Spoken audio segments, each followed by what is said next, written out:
kyk, dan sien julle daar het ek het al gewys, Rikkie, dankie Magdal.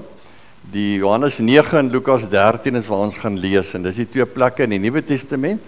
Lukas 13 is op bladsy 102 en Johannes 9 op bladsy 136.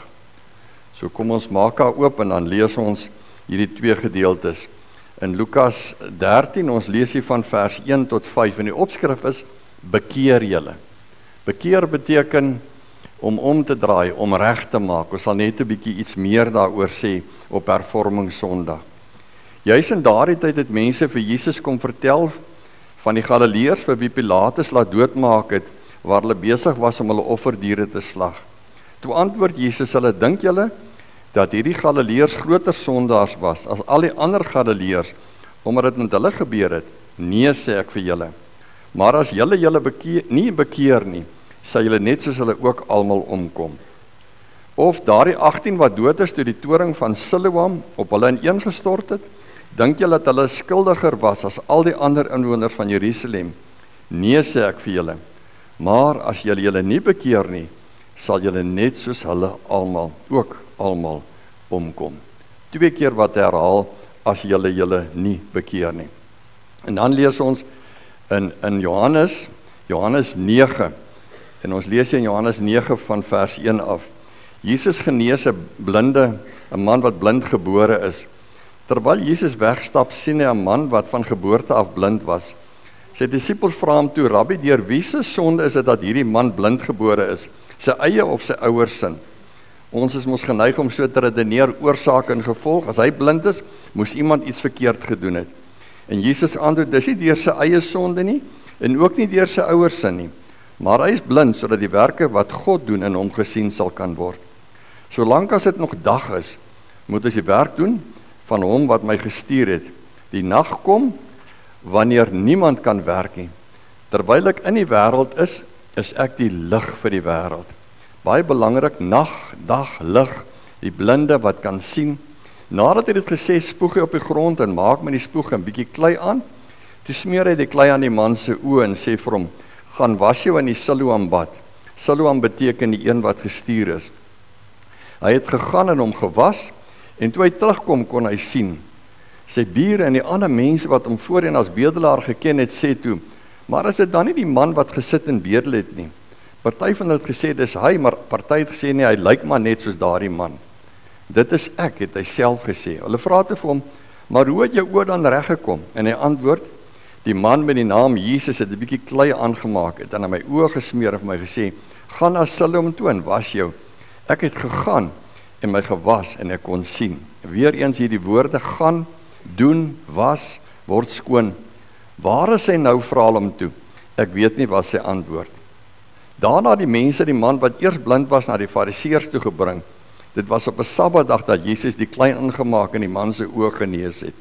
Die Fariseërs het hom ook weer gevra hoe dit gekom het dat hy kan sien. En hy het hulle geantwoord, hy het klei op my oë gesit en hy het my gewas en nou sien ek. Party van die Fariseërs sê toe, hierdie man kom nie van God nie, want hy hou nie die Sabbatdag nie. Maar van die ander het gesê, hoe kan iemand wat 'n sondaar is, sulke wondertekens doen? En daar was verdeeldheid onder hulle.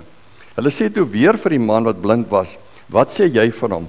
Hy het mos jou oë genees. Hy is 'n profeet, het hy geantwoord. Die Jode het nie geglo dat die man wat blind was en nou kon sien nie. Daarom het hulle sy ouers geroep en vir hulle gevra, is dit julle seun van wie julle beweer dat hy blind gebore is? Hoe sien hy dan nou? Ons weet dat hy ons seun is en dat hy blind gebore is, het sy ouers geantwoord. Maar hoe hy nou sien, weet ons nie. En wie sy oë genees het, weet ons ook nie. Vra homself. Hy's oud genoeg, hy kan vir homself praat. Sy ouers het dit gesê omdat hulle bang was vir die Jode. Want die Here het al klaar met mekaar afgespreek dat iemand wat openlik verklaar dat Jesus die Christus is, uit die sinagoge geban sal word. Daarom het sy ouers gesê, vra homself. Die Jode het toe 'n tweede keer na die man wat blind was geroep en hom gesê, gee die eer aan God, ons weet hierdie man is 'n sondaar. Daarop het hy gesê, of hy 'n sondaar is, dit weet ek nie. Een ding weet ek wel, ek was blind en nou sien ek. Ek was blind en nou sien ek. Klomp woorde wat ons wil gebruik op hierdie dag wat vir ons kan betekenis gee. In Hosea 14 staan hierdie woorde, Keer terug na die Here jou God Israel, want jy het geval deur jou sonde. Bely julle sonde en kom terug na die Here toe, sê vir hom, vergewe tog al ons sonde, en neem ons belydenis aan, ons bely teenoor U. Hosea wat al sê, as jy na die Here toe kom, dan kan jy op geen ander manier na hom toe kom, as om jou skuld te bely, om jou sonde te bely voor die Here nie, en dis baie belangrik. In Johannes 9 staan, daarop het hy gesê, of hy 'n sondaar is, dit weet ek nie. Een ding weet ek wel, hierdie man wat blind was, ek was blind en nou sien ek. In Lukas 24 staan, so staan daar geskrywe, die Christus moet ly en op die 3de dag uit die dood opstaan, en in sy naam, en dan staan hier die woorde, moet bekering en vergewing van sondes aan al die mense verkondig word, van Jerusalem af verder. Julle is getuies van hierdie dinge, en ek sal die gawe wat die Vader beloof het vir julle stuur, maar julle moet in die stad bly, totdat julle met krag van bo toegerus is. Bekering en vergewing van sondes. Matteus 1 staan die profetiese woorde by Jesus se geboorte, as dan staan daar, sy sal 'n seun in die wêreld bring, en jy moet hom Jesus noem, want is hy wat hulle, die volk van hulle sondes sal verlos. Klompie versies, en ek kan meer lees, wat almal hierdie selfde boodskap het. As jy na die Here toe kom, moet jy jou sondes bely, hy wil jou skuld vergewe, hy wil jou skoon was, alleen dan, so kan jy waarlik sy kind wees. Vandag is dit hervormingssondag, en ek koppel dit aan die woord bekering. Hoekom? Daar is sommer 'n foto van Martin Luther, wat in 1517, na baie jare is gespook in die kerk, omdat hulle gevoel het, die kerk het afgedwaal van die Bybel, en allerhande goeters by die Bybel bygesit, in steede van net aan die woord alleen vas te hou. In 1517 het hy op die deur van die kerk in Wittenberg in Duitsland 95 stellings vasgekap, om te sê, tot hiertoe en nie verder nie. En daar in 1517 het die gereformeerde kerk of hervormende kerk, protestantse kerk is eintlik die naam wat almal saamvoeg. En dis al ons gemeentes wat so leef in die woord van die Here vashou oor die wêreld heen, tot stand gekom uit die Rooms-Katolieke kerk, wat op daai stadium die enigste kerk oor die wêreld was. En katoliek beteken maar net algemeen, die algemene kerk, Christenkerk oor die wêreld was. Sommige net so 'n paar fotos. Hier stap ons in die strate van die mooi stadjie Wittenberg, wat so let is in Praag en Berlyn, met een van ons toere wat ons daar was. En ons het die voorreg gehad in 2015, 2 jaar voor die 500-jarige herdenking van die hervorming, om op die plein in Wittenberg te staan. En daai aardbol wat daar agter ons staan, is 'n aardbol wat wys waar in die wêreld oral protestantse kerke nou is, waar die evangelie toe van daar af, waar Martin Luther hierdie stellings vasgekap het, oor die wêreld die evangelie versprei het. Hier is die kerkie in Wittenberg, waar Luther self die predikant was, waar hy die gepreek het elke Sondag, die kleiner kerkie, en ons het die voorreg gehad om daartoe 'n diens te hou uit Efesiërs 2 uit, wat sê, uit genade is julle gered, nie deur julle self nie. So ons hoef nie die goeie werke te doen wat die kerk daai tyd gesê het nie. Ons kan maar net in genade ontvang, wat die Here vir ons gee. Uit genade is julle gered. Hier staan ons binne in die mooi kerkie waar Luther altyd die woord gebring het. En dis 'n foto van Luther wat teen die groot kerk in Wittenberg, die kathedraal, sy 95 stellings vaskap. Hulle het daai kerk se deur toe later so toegemaak, en die stellings wat hy gesit het in brons verguld op die deur aangebring. So jy kan daarna gaan kyk, as jy in Wittenberg kom, teen die kerk staan al hierdie stellings, die dinge wat hy gesê het, hoe ons die Here regtig moet aanbid. En natuurlik uit dit uit het die 5 solas na vore gekom, wat ons sê, ons glo net in Jesus Christus, net hy kan jou red, en net deur geloof, en net as 'n gawe van God, en net uit genade, en jy moet jou skuld bely. Ek het nou nie presies die regte volgorde nie, maar die 5 solas wat hy vir ons gegee het, met die hervorming. Wat sê die Here vanoggend vir ons? Ons kom fees vier, hervormingsfees. En die oomblik as mens sê, jy vier fees, dan moet daar iets wees wat jy gedenk. Jy moet sê, dis Kersfees, dis geloftefees, dis verjaarsdagfees, dis huweliksfees, wat ook al. Dan moet daar iets met jou gebeur het, anders is jy nie deel van die fees nie. Dan sit jy vanmôre hier en, ek weet nie, kom ons dit doen nie. Maar feesvier beteken, ek voel deel daaraan, ek het ook rede om fees te vier. Dis hervormingsfees, en ek het ook rede om fees te vier, want dit wat gebeur het, raak my ook. En vir my is dit volgens 'n fees, want ons kan nie inkom en sê, net die woord. Ons hoef niks by te voeg nie. Ons leef uit die woord, net die woord. En ek dink veral uit hierdie laaste ruk, met al die dwaase profeseë wat ons gehoor het oor die sogenaamde wegraping, wat ons in elk van die glo nie, ons sê die Here kom weer met die wederkoms, het ons gehoor weer eens, glo net die woord. Bly by die woord, moenie ander dinge wat mense sê daarby sit en probeer glo nie. Die woord alleen, uit genade en net in Jesus Christus kom jou redding. En daai wonderlike wysheid het Luther en Zwingli en Johannes Hussele almal saam vir ons verkondig, wat ons vandag in kan glo. Hosea sê, kom ek lees dit weer, keer terug na die Here jou God, Israel, want jy het geval deur jou sonde, bely julle sonde en kom terug na die Here, sê vir hom, vergewe tog al ons sonde, en neem ons belydenis aan, ons bely teenoor U. Ons bely ons skuld net teenoor die Here, en ons weet wanneer ons skuld teenoor die Here bely, dan maak hy ons vry. Want hy is die een wat Matteus 1 sê, wat na die wêreld toe kom, om ons sondes weg te neem. Dis hy wat die volk van hulle sondes sal verlos. En hy is die een wat aan die einde van sy bediening in Lukas 24 weer kom en vir ons sê, in sy naam moet julle bekering en vergewing van sondes gaan verkondig.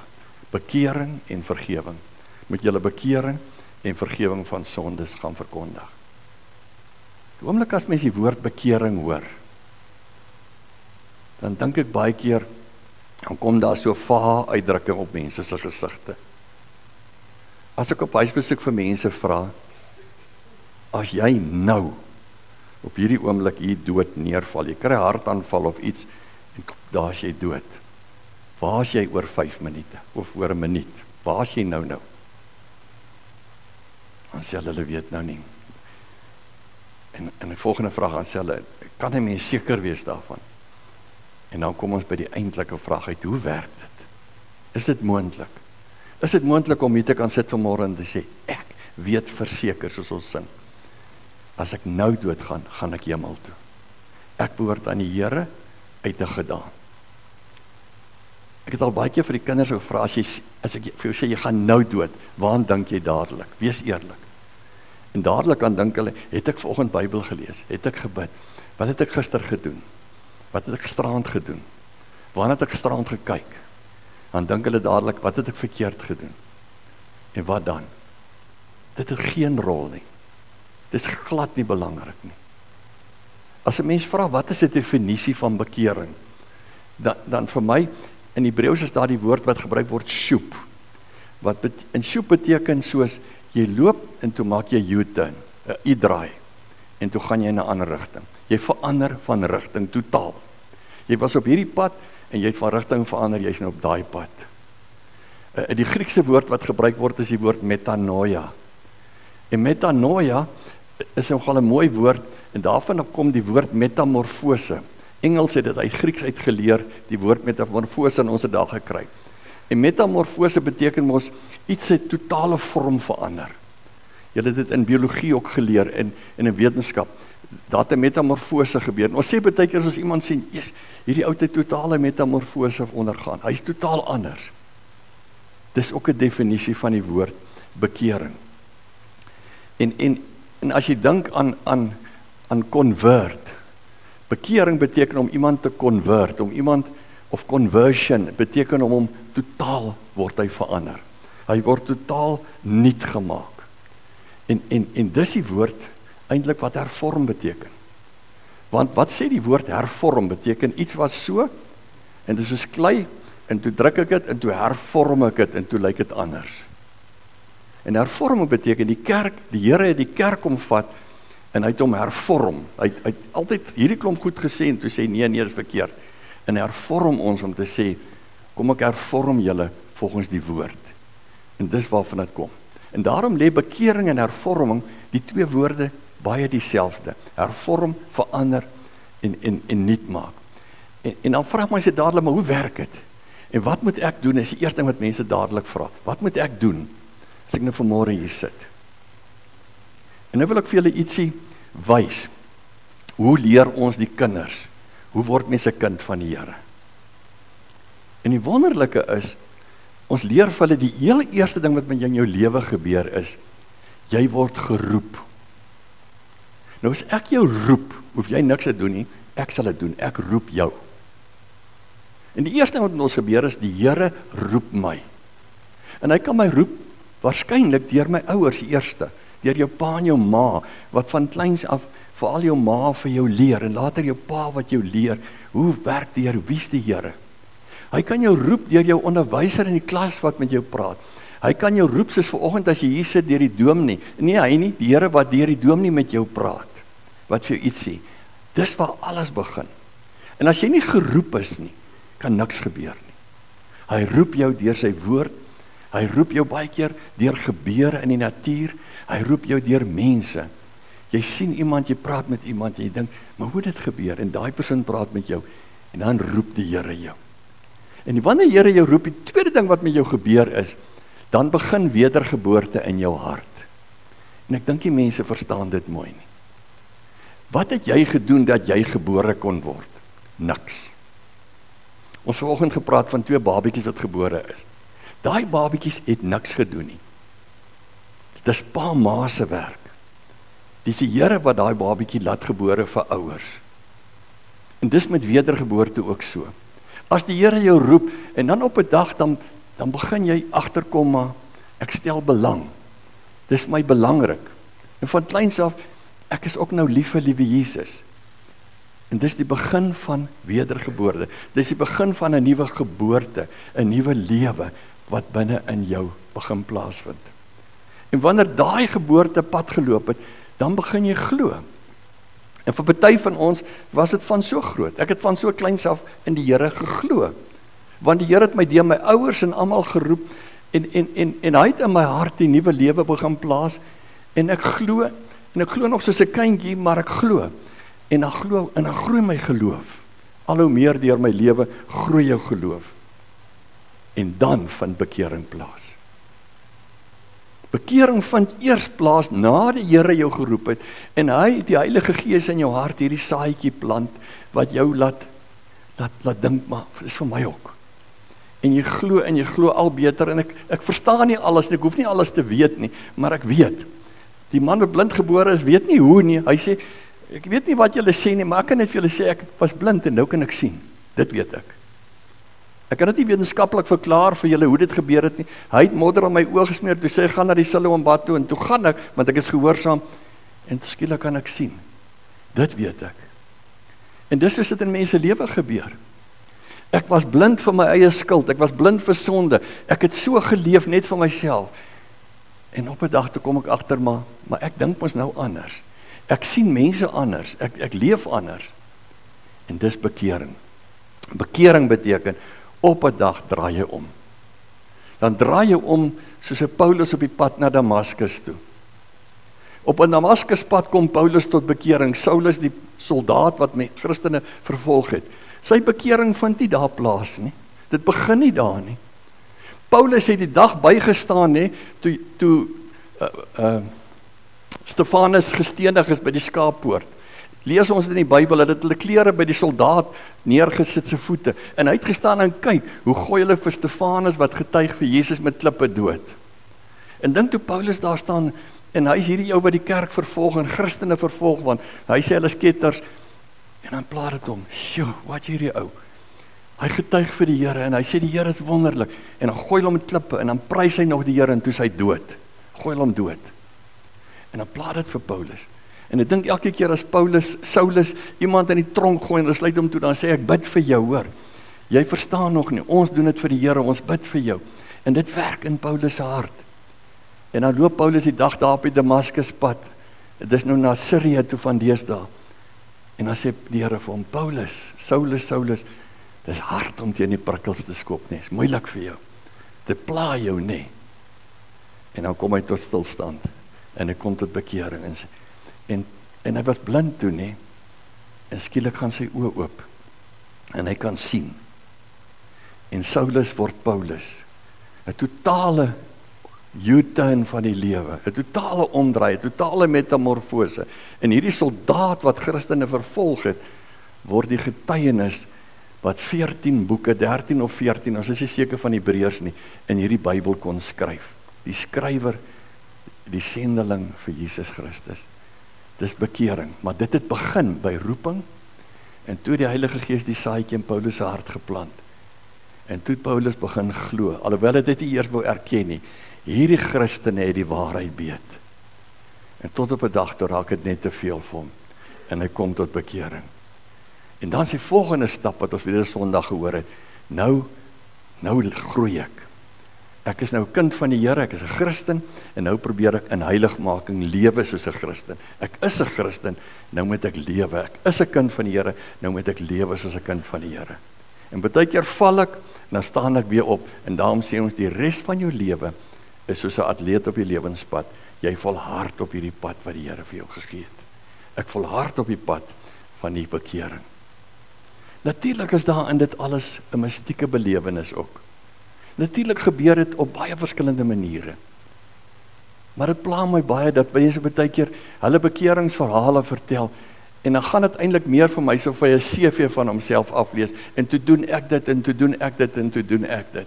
En toe as ek so, en toe ek so, asof hulle net hulle eie beeld blaas. Terwyl as iemand van my vra, Johan,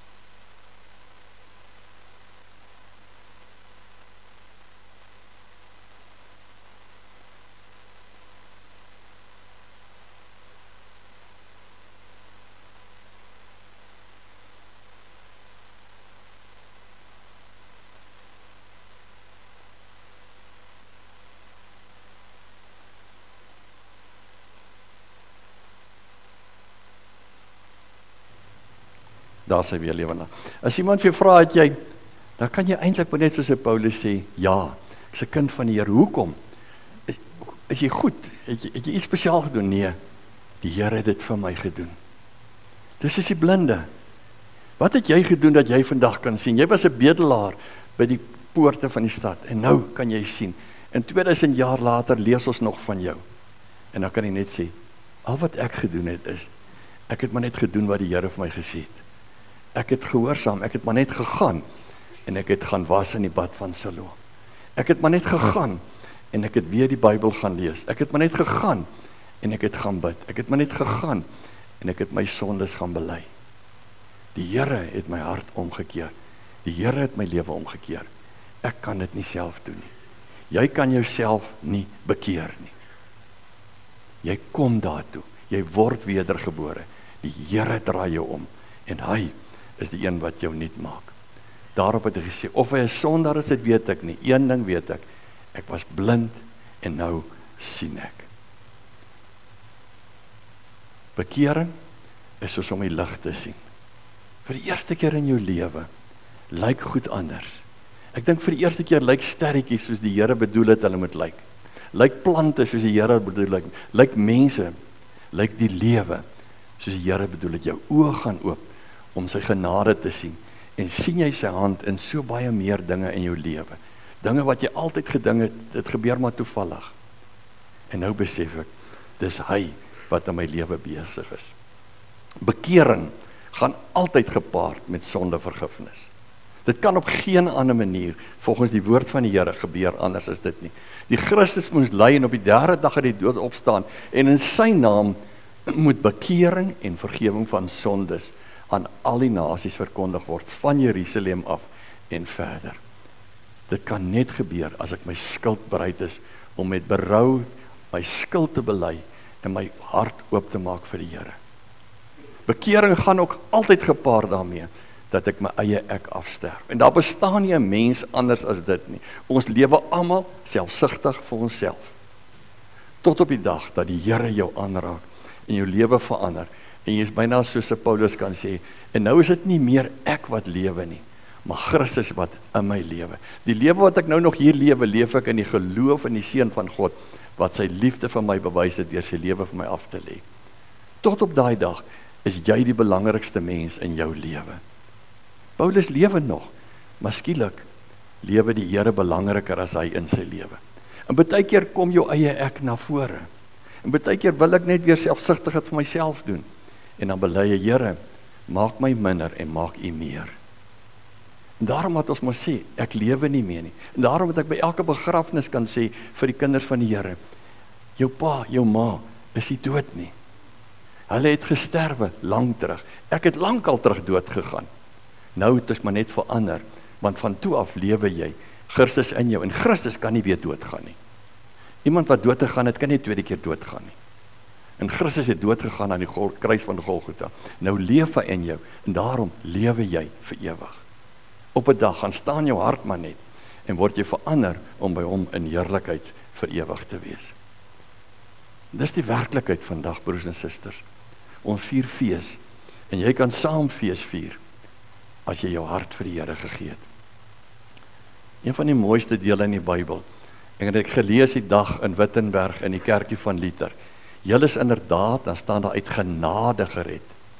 Uit genade gered. En dan as jy hom verder leef, dan sê hierdie redding kom nie uit julle self nie. Dis 'n gawe van God, dis 'n geskenk. Jy werk nie vir jou redding nie. Hy gee dit vir jou, hy skenk dit vir jou. En dan sê hy, dit kom nie deur hulle eie verdienste nie.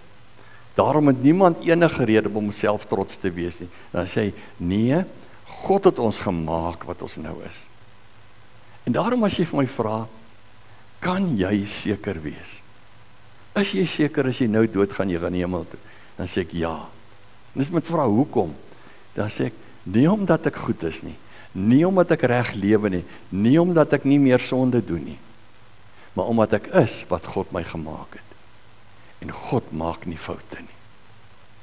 En ek weet, hy het my gemaak wat ek nou is. Hy het jou gemaak as jy sy kind is wat jy nou is. En hy maak nie foute nie. En sy kinders, bly sy kinders, vir nou en vir altyd tot in ewigheid. En daarom kan ons fees vier vandag met dank aan die Here. Amen. Here, dankie vir 'n dag 500 jaar terug, toe die kerk tot bekering gekom het. Maar dankie dat ons as deel van u kerk op aarde, oor grense van land en volke, nasie en tale oor die wêreld heen, op hierdie dag opnuut elkeen weer en weer en weer tot bekering kan kom. Kan terugdraai na u toe en sê, Here, dankie dat ek weet, ek is wat u my gemaak het. U het my vrygemaak. En daarom kan niemand dit ooit weer van my wegneem nie. Seën elkeen, Here. In Jesus naam. Amen.